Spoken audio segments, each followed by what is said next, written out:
We do, like I said, we're Millville Baptist Church, and we have our youth group does a kind of a weekly YouTube outreach fun. where we try to have guests. It started out as just a thing where we try to spotlight people from our church. Yeah. To get to know them and kind of learn from them, yeah. that kind of thing, and it kind of just took off when we started interviewing more people. So this is a real honor for us. One of the things, the first thing I want to ask you, you have been here every single day. You went skiing with us. Why is it so important to you to do youth events like this? Oh, I think that, I made up my mind coming. I want to be with the kids. Because I'm not here just to preach. I'm here to connect with young people. And I can't do that if I'm hiding in my room.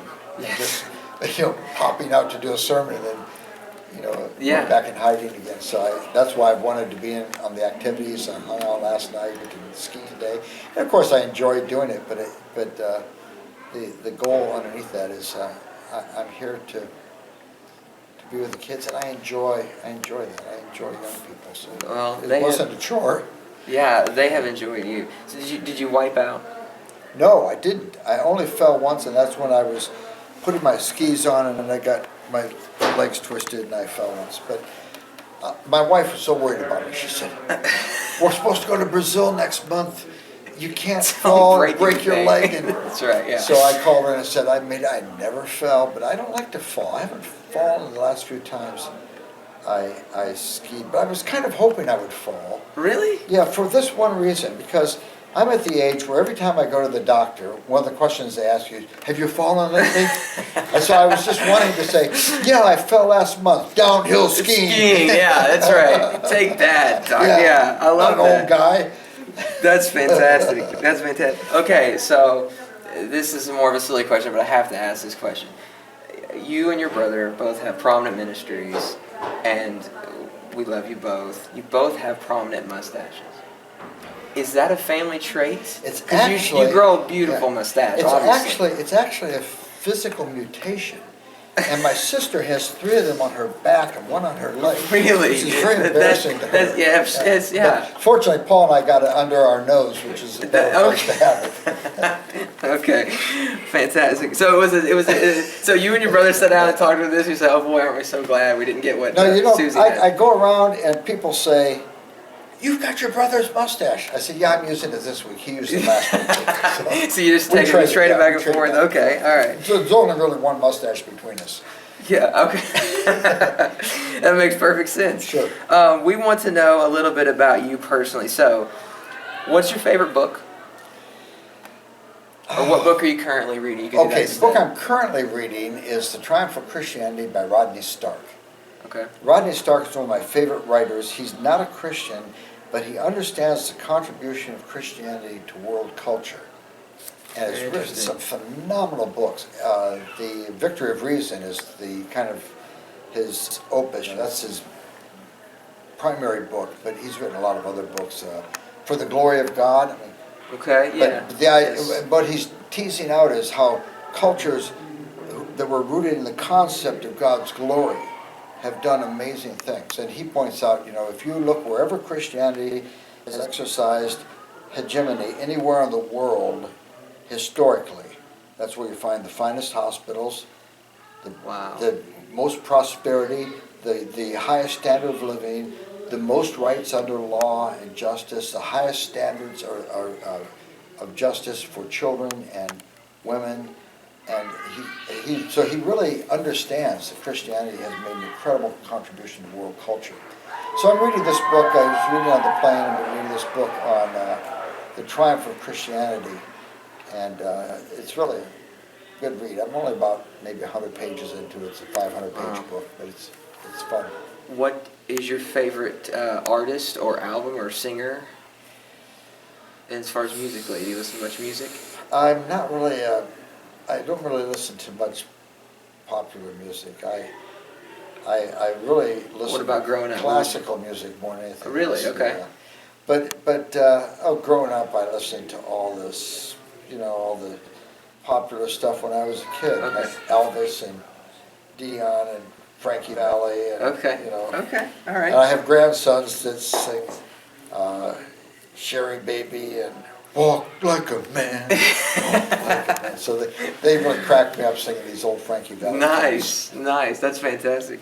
All right, and then lastly, and I haven't read any of your books that says you have a particular position on this, but this could still be a frank question. Do you have a favorite movie?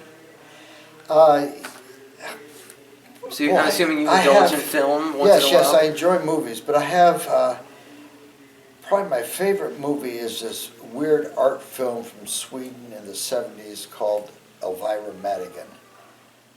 And it's I'm gonna have to go look that up. It's a story about a tightrope walker and her boyfriend who is AWOL from the service, and it's kind of a tragic love story. But it just is a artsy film. Another one I like is The King of Hearts, which is another movie from about the same period, and it's a really whacked out movie because it's a movie about about Germany during the World War, and the underground notifies people that the enemy is coming and they have to flee, and so everyone in the town flees because they don't want to be captured. And at the same time, the doors get unlocked to the insane asylum, and the insane people all get out, and they all take places in the town, and one's a butcher, and there are various characters in the town. Wow. And then some guy is sent to warn people. He's sent to warn people that the enemy is coming. These people say, "What war? There's no war. This man thinks he's a war," And it's just a crazy movie. The King of Hearts. That's fantastic. I got to see this movie. It's a very interesting movie. And what period was it set in? It was set in the World War, but the movie was probably done in the 70s. I have to look this up. Okay, so you've written your popular book is Shepherding a Child's Heart. So, can you fix my son? Probably not. I mean, the damage you've done, I don't think I'll be able to do You heard it there. My child one day watched this, and it's all explained. Dr. Tripp explained it all to you. Thank you. Listen, thank you so much for doing this. We appreciate it. Thank you so much. Dr. Ted Tripp. Enjoyed it with you.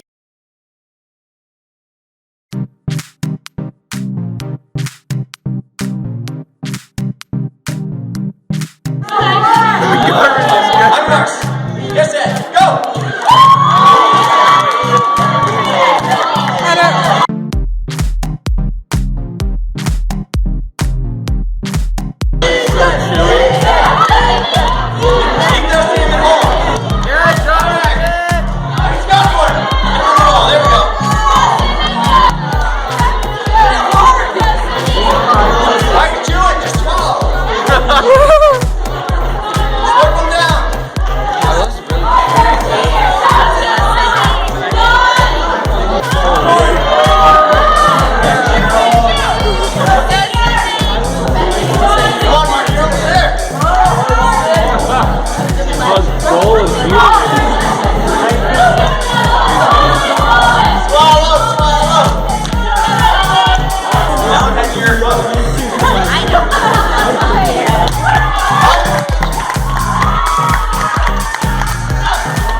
go in 3, 2, 1. Parents.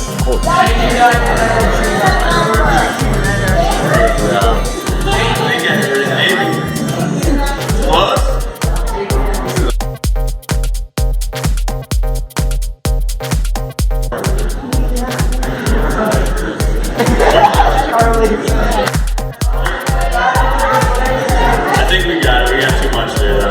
We got dirty diaper.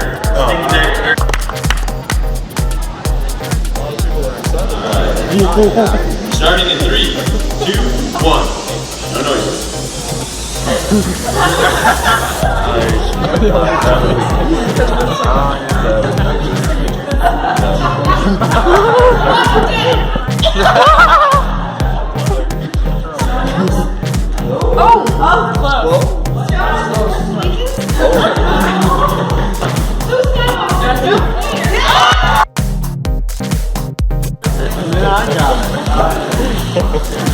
Alrighty, in 3, 2, 1. Bubbles.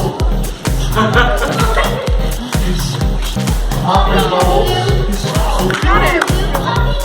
Oh, you got it. You got it. There we go.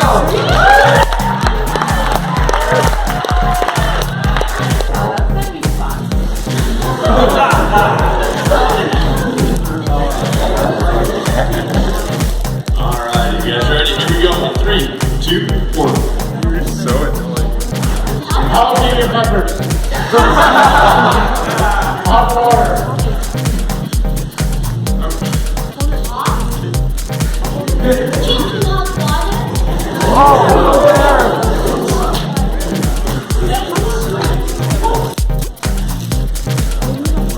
Coffee. Drinking coffee. Drinking coffee.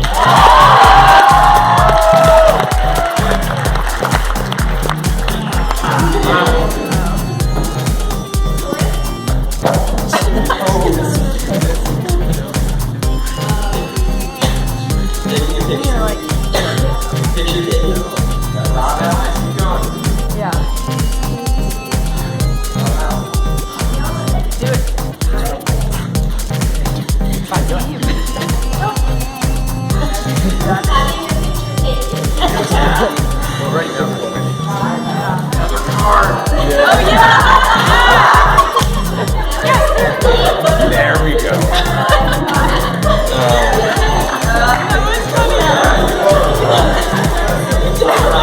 Paparazzi coming after him. Alright.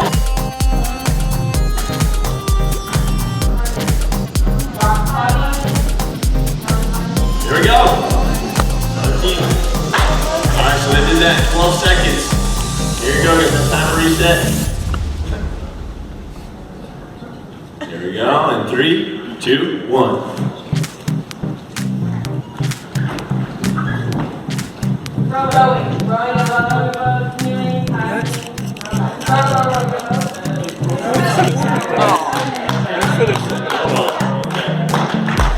And they still beat the time. All right, 9 seconds. Give it up for the champions this year. I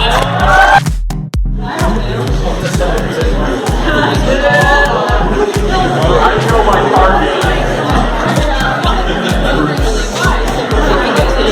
Does everybody have one?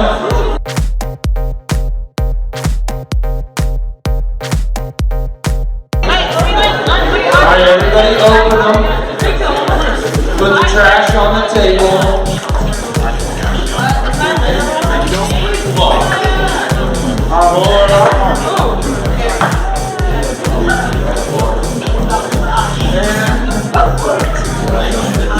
Alright, everybody's ready to go. Yeah. I'm behind you. Go.